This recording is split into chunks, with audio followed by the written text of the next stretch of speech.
Bismillahirrahmanirrahim. Assalamualaikum warahmatullahi wabarakatuh. Alhamdulillahilladzi hadana bi'abdihil mukhtari man da'ana ilahi bil idzni wa qad nadana labbaika ya man dalana wa hadana. Sallallahu alaika Allahu bari'uka ladzi bika ya musyaffa'i hasana wa habana ma'alikal azhari ma'adini sirikal asma fahum sufunun najati himana. Sebelumnya perkenalkan, saya Muhammad Fadil Khairul Raja. Alhamdulillah kita beranjak pada hari ketiga di bulan suci Ramadan kali ini. Dalam kajian Ramadan ini saya akan menjelaskan atau menerangkan sedikit materi tentang syarat sah dan syarat wajib berpuasa. Sebelum ke pembahasan, kita harus tahu perbedaan antara syarat dan rukun. Nah, syarat merupakan sesuatu yang harus dipenuhi oleh seseorang ketika akan melakukan sesuatu. Dan rukun merupakan sesuatu yang harus dikerjakan oleh seseorang ketika melakukan sesuatu gitu. Jadi syarat itu persiapannya dan rukun itu ketika pengerjaannya gitu. Nah, dalam kitab Safinah qala musannif rahimahullahu taala wa nafa'ana bihi wa bi'ulumihi fid dunya amin ila anqal. Dalam kitab Safinah karangan Imam Nawawi itu dijelaskan faslun syurutu sihhatihi arba'atu asya'a. Syarat-syarat sah, fasal tentang syarat-syarat sah berpuasa itu ada 4. Islamun, yang pertama itu harus beragama Islam. Seorang jika puasanya ingin sah maka itu harus beragama Islam terlebih dahulu. Waqlun, yang kedua itu berakal sehat. Seorang jika puasanya ingin sah maka harus berakal sehat, tidak gila. Waniqaun minan nahwi haidi. Dan yang ketiga, syarat sah berpuasa itu bersih. Maksud bersih ini yaitu bersih dari haid dan nifas. Jika seseorang sedang mengalami haid atau nifas maka itu tidak sah berpuasanya. Maka seorang jika ingin berpuasa maka harus bersih dahulu. Harus bersih terlebih dahulu dari haid atau nifas. Terus wa ilmun bikunil waqti qabilan lis-shaumi. Syarat sah berpuasa yang keempat itu mengetahui waktu berpuasa. Jadi seseorang jika ingin puasanya sah maka harus mengetahui waktu ketika berpuasa, waktu ketika diperbolehkannya berpuasa gitu. Misalnya seorang itu harus tahu ketika awal mula berpuasa sampai batas akhir berpuasa. Misalnya awal mula berpuasa itu ketika adzan subuh. Nah, ketika udah habis adzan subuh, ketika udah adzan subuh tuh udah itu berpuasa. Terus sampai adzan maghrib itu waktu berpuasa. Nah, selanjutnya syarat wajib berpuasa. Faslun syurutu wujubihi khamsatun asya'a. Syarat-syarat wajib berpuasa itu ada 5 perkara. Yang pertama yaitu Islam. Seseorang itu wajib berpuasa ketika ia beragama Islam. Berpuasa juga merupakan rukun Islam juga.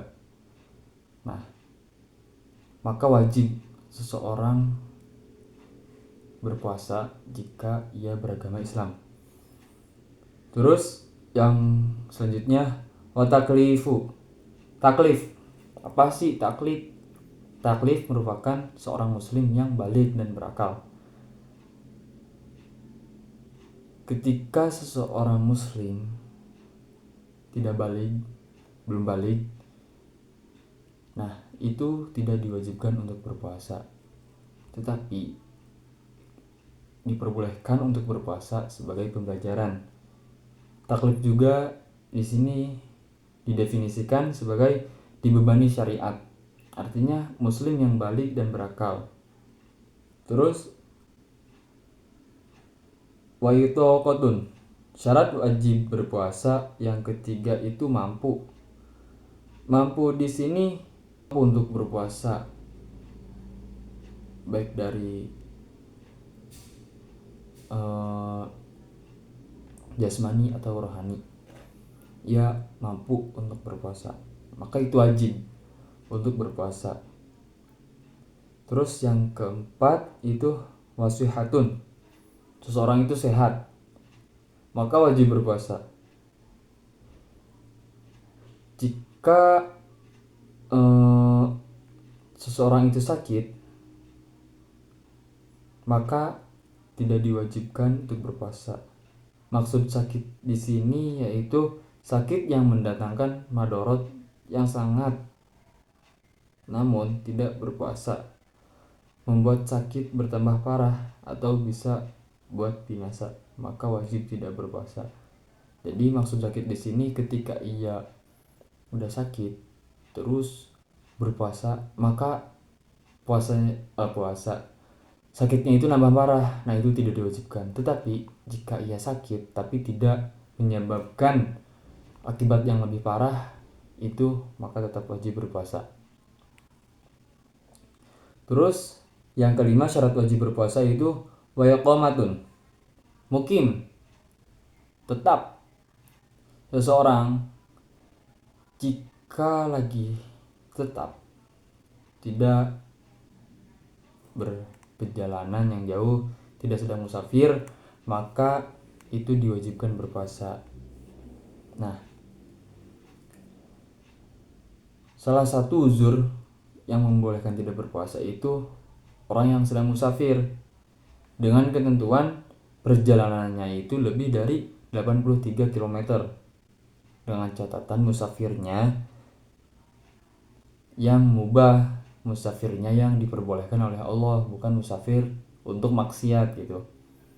Dan jaraknya juga lebih dari 83 km. Seperti dalam Quran surat Al-Baqarah ayat 185, Allah berfirman, A'udzubillahi minasyaitonirrajim, Bismillahirrahmanirrahim.